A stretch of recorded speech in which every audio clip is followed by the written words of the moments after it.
Gĩikaro-inĩ kĩrĩa gĩthaganĩtio gatagatĩ ka atongoria a ciama cia arutani cia KNUT na KUPPET, komishoni ya kũmandĩka TSC na ũrũgamĩrĩri wa mũbango wa ũrigiti wa SHA mũthenya wa Jumatatũ nĩkĩo gĩciarĩte ũiguano wa gũthamĩria ũrigiti wa arutani thĩinĩ wa SHA. What we've agreed is that we are transitioning to SHA with effect from 1st of December 2025.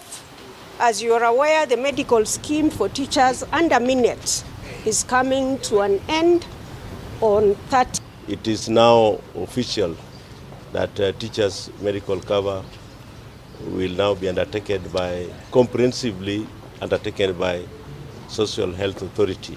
The scheme must be, it must have a fabric to have an indication that this is a comprehensive cover for teachers and not for everybody, as the perception outside here is. Mũbango-inĩ ũyũ wa mwanya arutani megũkorwo makĩgunĩka o ta ũrĩa mararĩ rungu rwa mũbango wa ũrigiti wa kambuni kĩũmbe na no ũrongerera maũndũ matararĩ namo.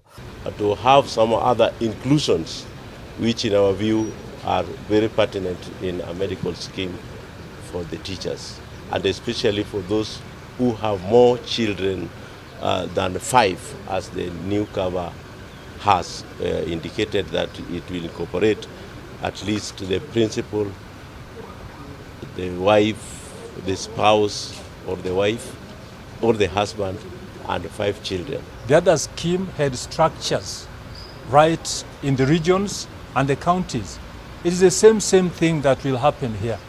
And our members should be rest assured that at the regional levels, we shall have structures. At the county levels, we shall also have structures.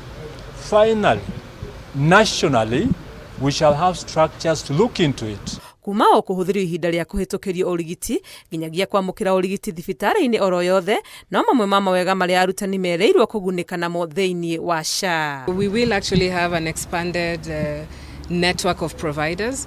This will be much improved from the current offering that Aon Minet has. We're looking at expanding this list to include level 6 hospitals, level 5 hospitals, level 4 hospitals, level 3A, B hospitals, and level 2 hospitals. In terms of ownership, public, private, FBO. So the offering here for teachers will actually be much improved and expanded, together with also access to chronic conditions. There'll be no pre-qualifying that happens in the private sector. A teacher who has a chronic condition will be able to come in and access SHA. Makĩrĩra membao nĩ marorete maũndũ mothe marĩa mangĩhinyĩrĩria mũrutani. Atongoria a KNUT na KUPPET maugĩte ũiguano ũyũ nĩ na mweke wa kwehera maũndũ mangĩaga gũthiĩ ũrĩa kũbatiĩ. This scheme has a very clear cancellation clause that calls for a notice to be given within 30 days. I think I'm right.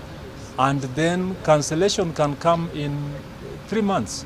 So let us not get worried. Our duty as representatives of teachers is to look into it that the best is provided for our teachers. Mũbira rĩu ũrĩ moko-inĩ ma komishoni ya TSC na SHA gũtigĩrĩra maũndũ mothe marĩa maiguanĩirwo mũbango-inĩ ũyũ wa mwanya wa arutani nĩ makinyanĩru nĩguo kwambĩrĩria kũruta wĩra mweri ũroka wa Dithemba. Ngĩribotera Inooro TV, rĩtwa rĩakwa nĩ Wangui wa Mwangi.